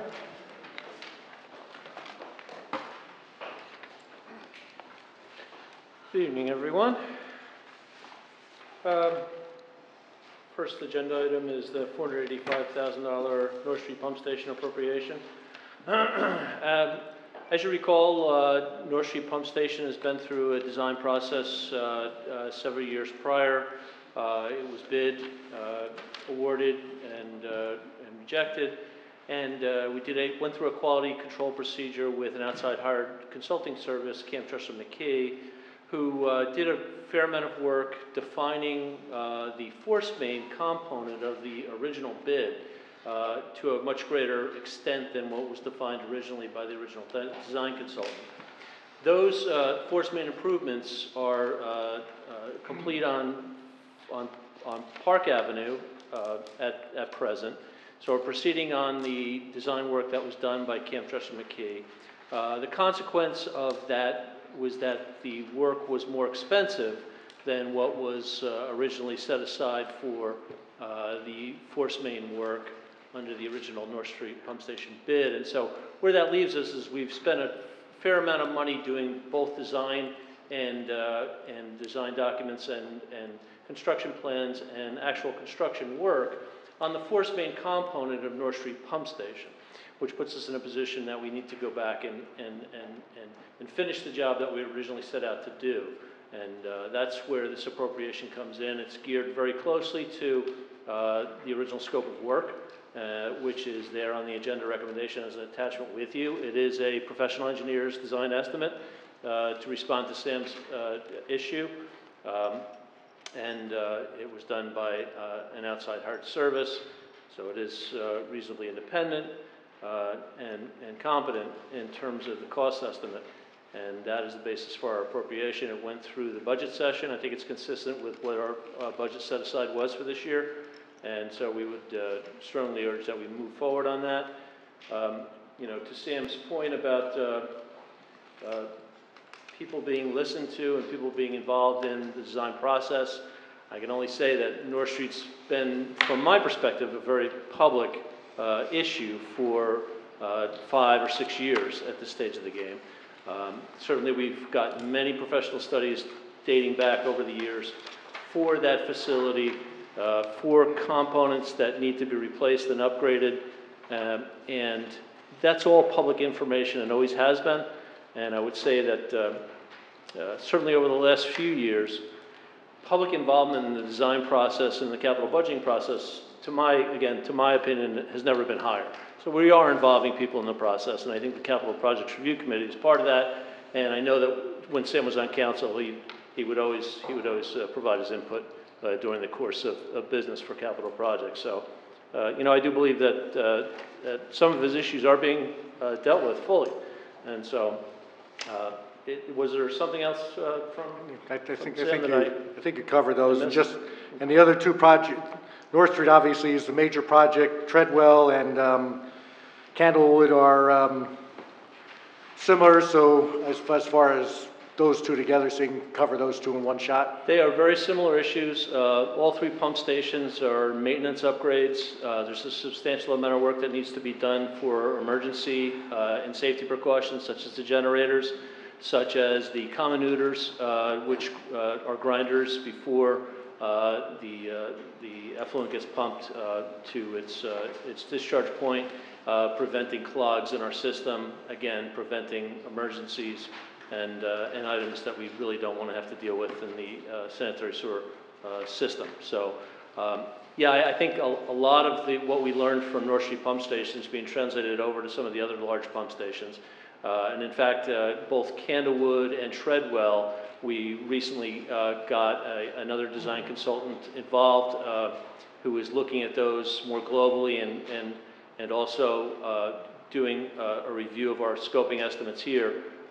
So they are on board, they've had input to this, and we continue to refine our design work on those other pump stations and implement projects as time goes by. Again, funding being the primary issue where we are held up at this point in time. It's reasonable to appropriate what we had budgeted for during that process. Rob? And I would just like to add that it was in the last Capital Projects Review Committee meeting, which was held, I think, on the 26th, where we asked, where we got consensus from the department heads and borough administration, and we asked Bob to actually write these ordinances to encumber the funds. Since they had been budgeted, we felt it was important to encumber them as we wanted to, you know, actually get it done. And this all started, and at least for Candlewood and Treadwell. This started about a year ago when we did the on-site tour, and the initial design was done by Bob and his team, and now just being fine-tuned by the consultants. Okay.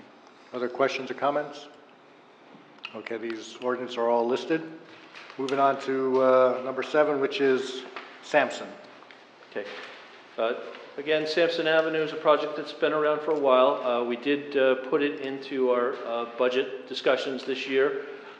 It changed from the year prior in terms of the recommended budget, because looking at the project as a whole, instead of just being a safe routes to school, sidewalk improvement, curb improvement project, we wanted to augment that with a complete milling and overlay resurfacing of the road, because the road conditions have degraded.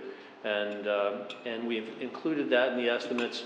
We've run those revised estimates through our federal and state funding partners, and they're approving of the project. However, the catch-22 is they won't authorize the project until we appropriate the funds, and so at this point we need to make an appropriation consistent with the original professional engineer's estimate, consistent with our budget discussions, and consistent with the requirements of the federal government to get the money. So that's where we are.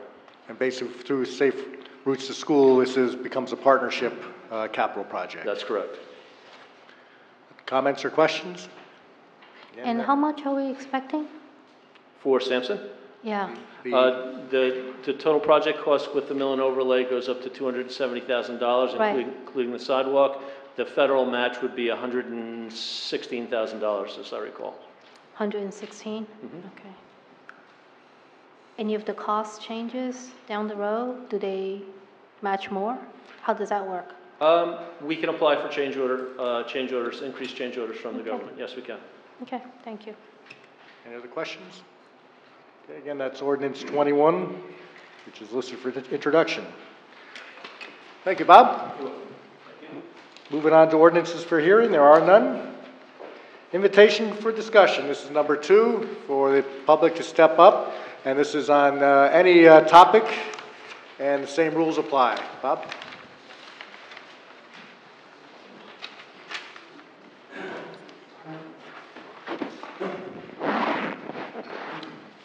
Hi, Bob Jennings, Albright Circle. I guess I was the one given credit or infamy for the suggestion about the Maple Avenue lot. A couple of points. My suggestion only had to do with the Maple Avenue lot and the 23. I think that there's actually 25 spaces that might be available. The $5 a day Crescent parking is gone by 7:30 in the morning, okay? The ellipse right in front of the train station.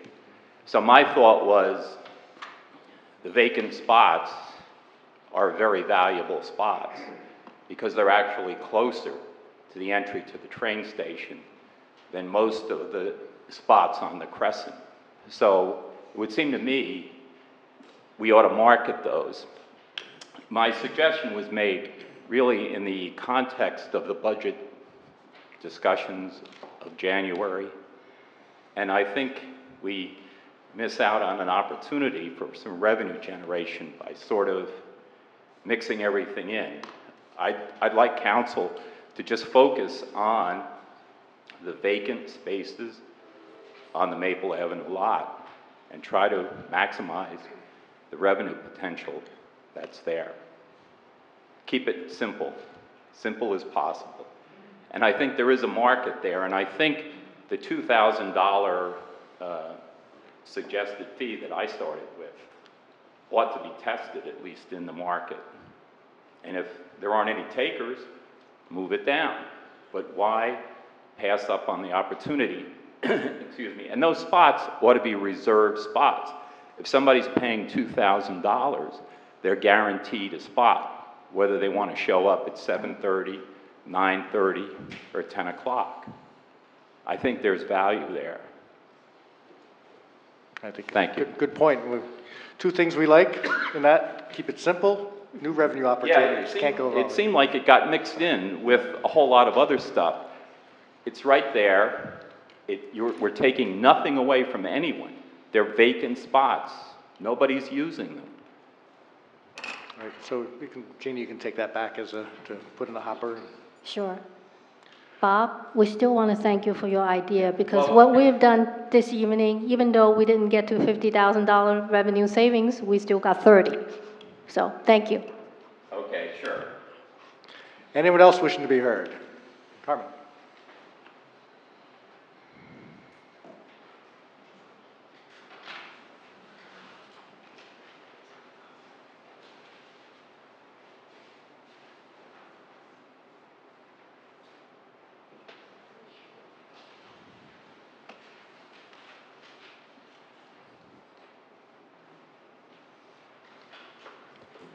Carmen Pico, North Street.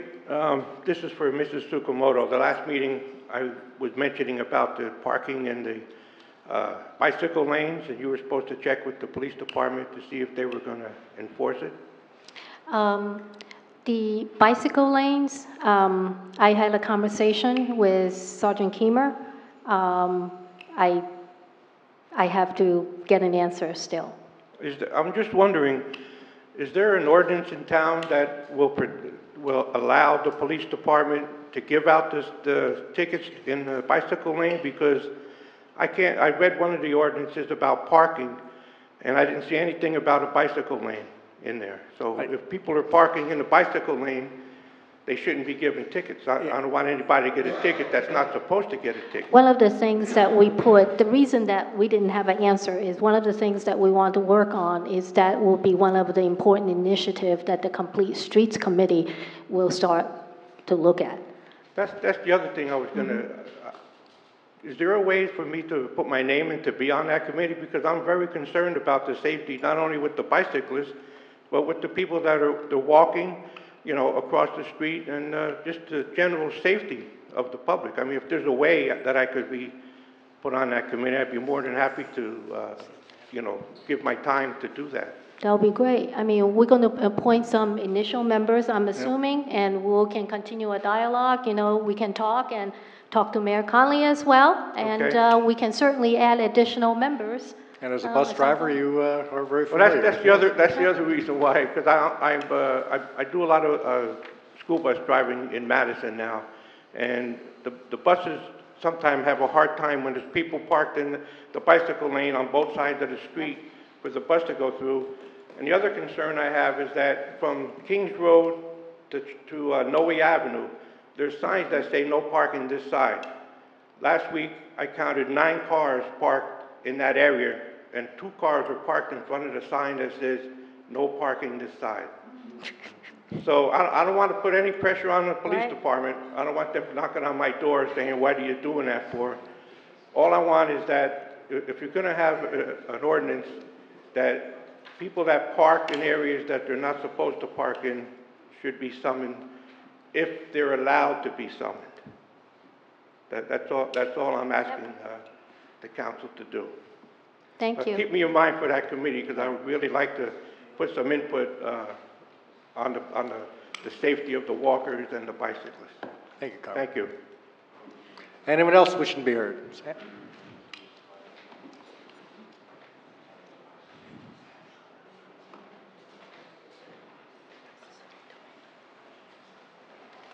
Sam Cerciolo, Park Avenue.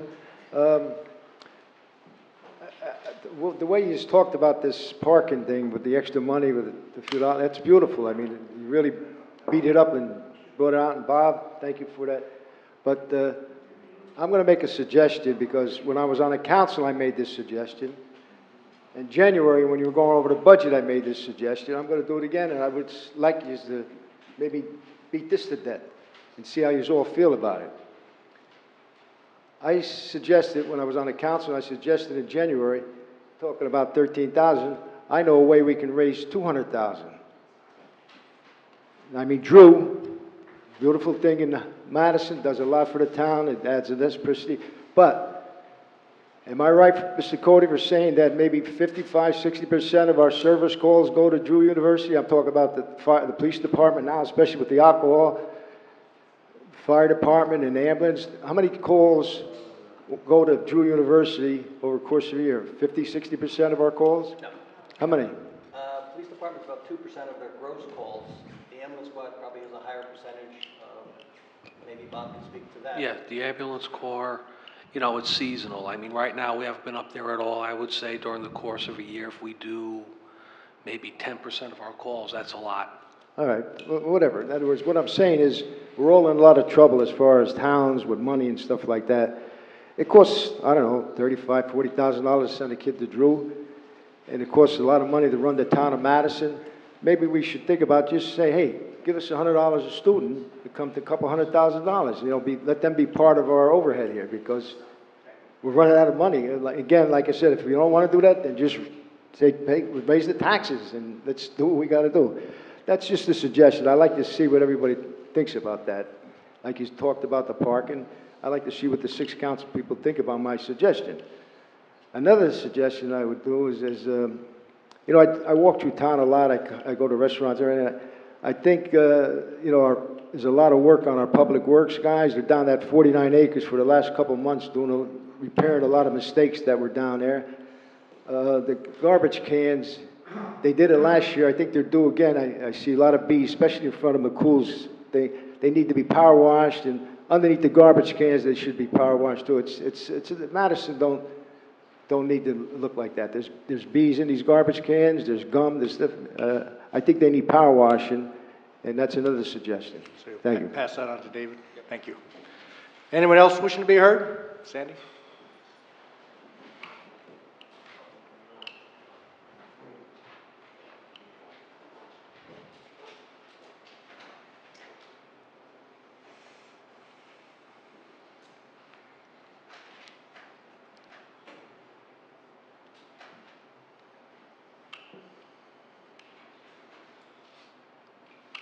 Hi, it's Sandy Kolakowski, Park Avenue, Madison. I just had a question about the appropriations for the pump stations. When we appropriate the money, that's based on bid design estimates, I assume. So these projects do still have to go out to bid, so we're not certain of whether we'll get them in at this price. Do we have any schedule for that, for when we think these pump stations will actually go out to bid and work will begin? Bob? Yeah. No formal scheduling yet, because the North Street is a far more structured bid than the other two. And the reason I say that is, if we have to go out to bid, there are several options. One is to get prices and quotes. The other is to go through a county cooperative pre-bid, and the other is to go through a generalized general construction bid. So we haven't 100% identified which course of action we're going to take for all the pump stations, but it's a very reasonable question, and I'll try to prepare, you know, well scheduled for the next meeting, or if you want to reach out to me individually, I'll share that. I know that schedule's been of interest to several for our website, and so I want to get there, you know, in the next month. So.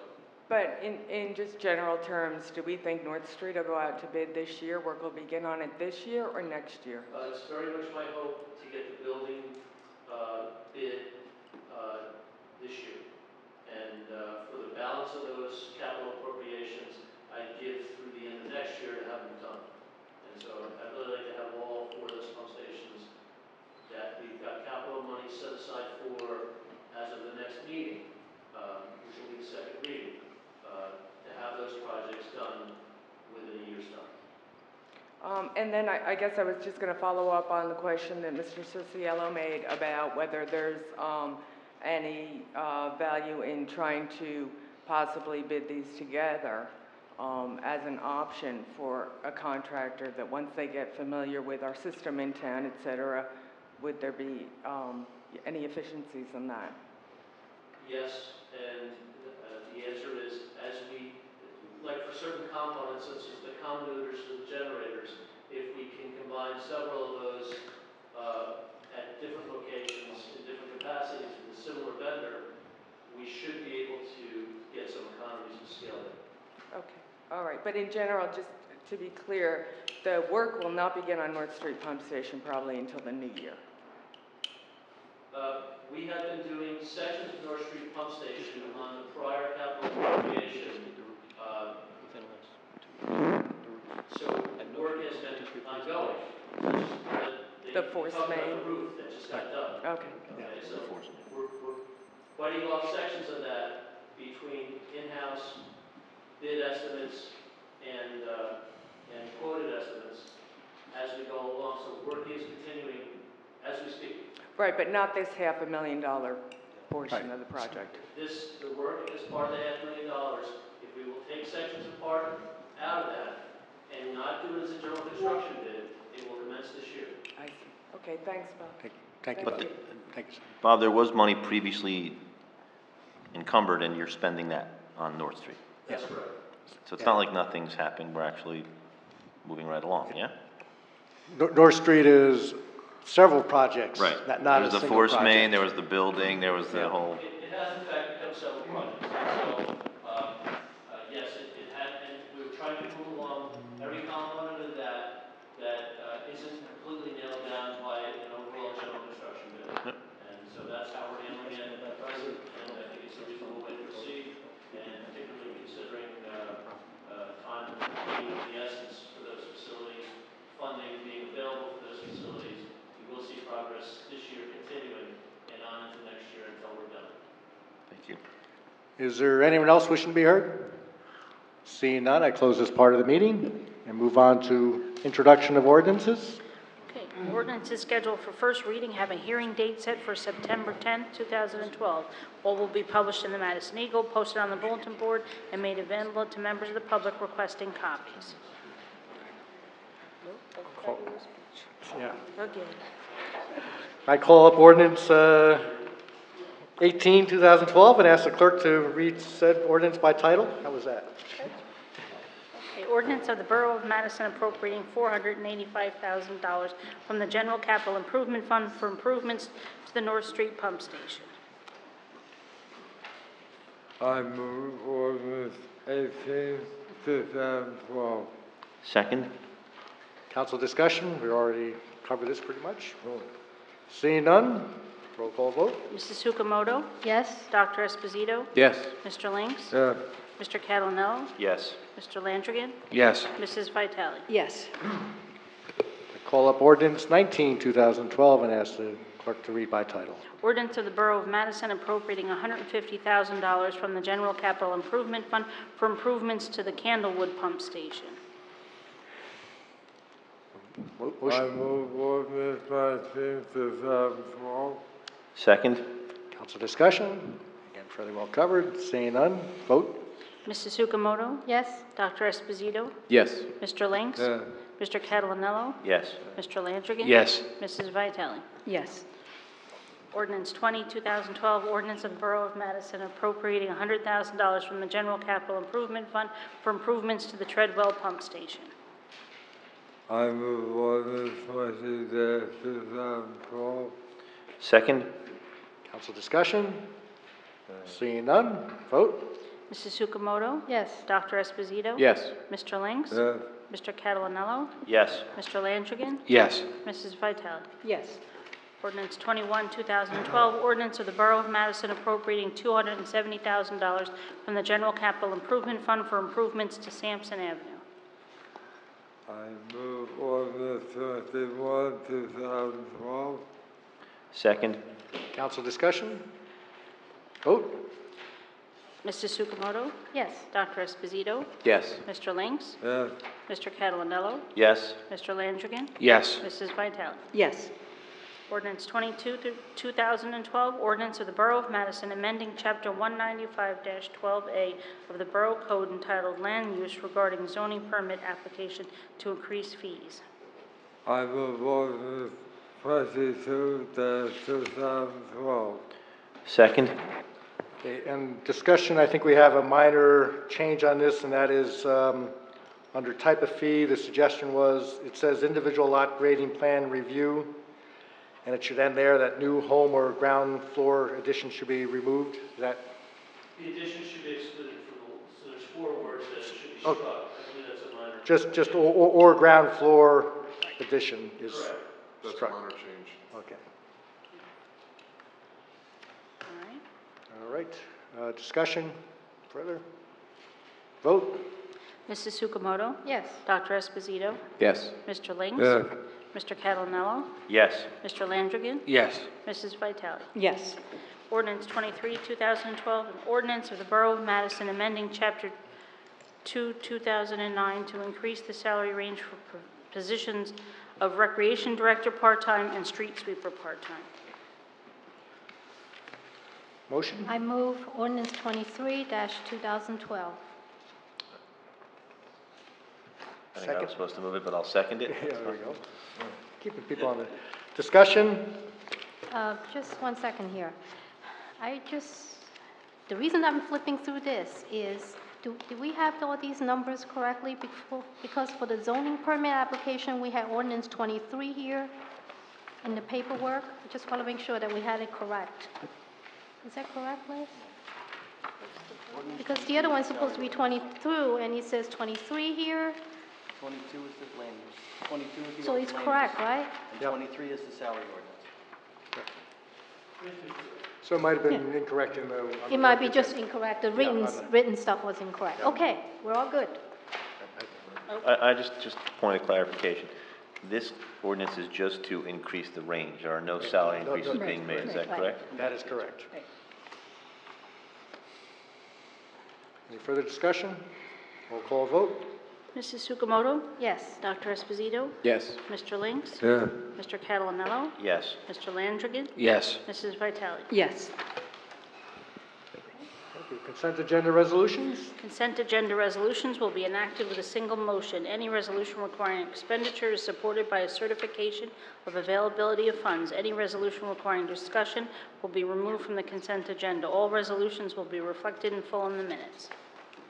Mayor, I move consent agenda resolutions R-197 through R-206, R-208 through 212, and R-214-2012.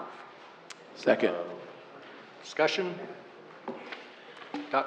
Yeah, just one quick clarification. The resolution 210 and 211 are stating the same thing. Is there a difference between the two, or a minor difference as to why we're doing it? 210 Or 11 and 12? 11 and 12? 11 and 12. The limo? Yeah, 11 One and is 12. the owner of the limousine, and one is for the drivers. Okay. There's both a license for the owner and the driver. Okay, thank you. And then regarding Resolution 213-2012, were there some minor changes agreed to? That one was not moved. I didn't That move was that not one, moved? that's separate. I'm sorry, I thought you had moved it. I thought I heard you move it, I apologize. Any? Jeannie? And just a comment, since Bob is here, I think repeatedly, every time when we have a resolution such as 198, someone always happen to ask you whether or not that we have a written procedure on change orders. Can we just post that somewhere, so in case someone is interested, we can point them to that same location and they can read it? Absolutely. Yep. Put on the website. Yep. And perhaps it may be of a service as well if we actually put a brief explanation of what the bid laws are. I mean, obviously, no one wants to tell people what we're willing to pay for a project, but the law states that we have to certify that funds are available to pay for the project, and the only way to do that is to announce that they are and pass an ordinance, right? So it's not like we want to do this, we're forced to, but the question seems to come up almost every week. So maybe if we put that on the website too, a brief explanation, that would help with some of these repetitive questions that seem to pop up. Nice little one sheet. Yeah, like a one-pager, like Yep. like a Q&A. Yep, frequently asked questions. Yeah, facts, Yep. exactly. Very good. Any other discussion? Roll call vote? Mrs. Sukamoto? Yes. Dr. Esposito? Yes. Mr. Lynx? Yeah. Mr. Catalinello? Yes. Mr. Landrigan? Yes. Mrs. Vitale? Yes. All right. If you could read Resolution 2013. Let me read Resolution 2013-12. Whereas Police Chief John K. Trevina, by letter dated August 1st, 2012, notified the Borough of Madison of his intention to retire effective August 1st, 2012, after 30 years of service with his terminal leave to commence immediately and end on February 1st, 2013. And whereas the Borough of Madison hereby accepts Chief Trevina's letter of retirement and in reliance thereon is hereby appointing Lieutenant Gerald Mantone as acting police chief, and Lieutenant Dasherson will serve as the officer in charge in the absence of acting Chief Mantone. Now therefore be it resolved by the Council of the Borough of Madison in the County of Morris and the State of New Jersey that Lieutenant Gerald Mantone is hereby appointed to the position of acting chief effective August 13th, 2012 through February 1st, 2013. Be it further resolved that a permanent appointment of police chief to be effective February 1st, 2013 will be determined through a formal process adopted by ordinance, which will include, but not limited to, an oral, written, and psychological examination process administered by the New Jersey State's Chief of Police Association and an appropriate psychologist. The eligible ranks of candidates to participate in the promotional process for Chief of Police will be determined hereafter by the governing body and codified in a municipal ordinance. I move Resolution 213-2012. I second. Discussion? Seeing none, roll call vote. Mrs. Sukamoto? Yes. Dr. Esposito? Yes. Mr. Lynx? Yeah. Mr. Catalanello? Yes. Mr. Landrigan? Yes. Mrs. Vitale? Yes. Unfinished business? I have none.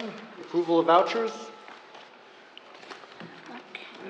Public safety is $23,637.75. Health and public assistance, $9,210.32.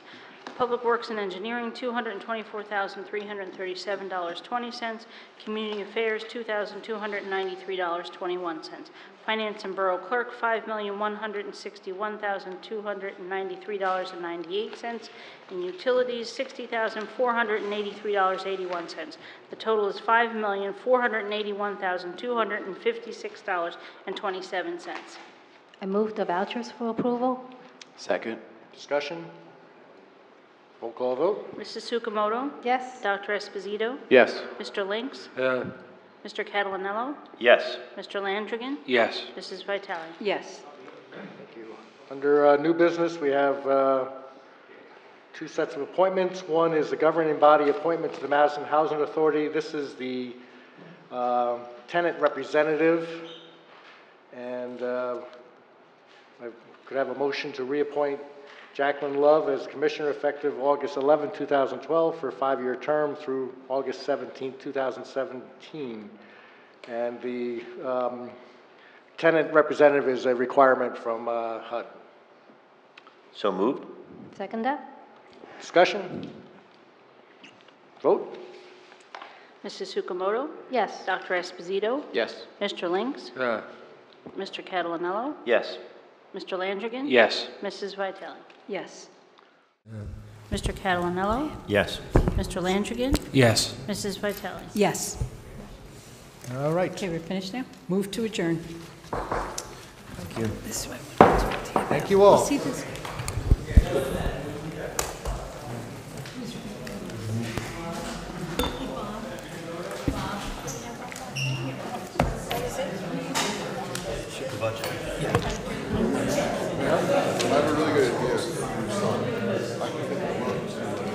Reaping the benefits, or you can get into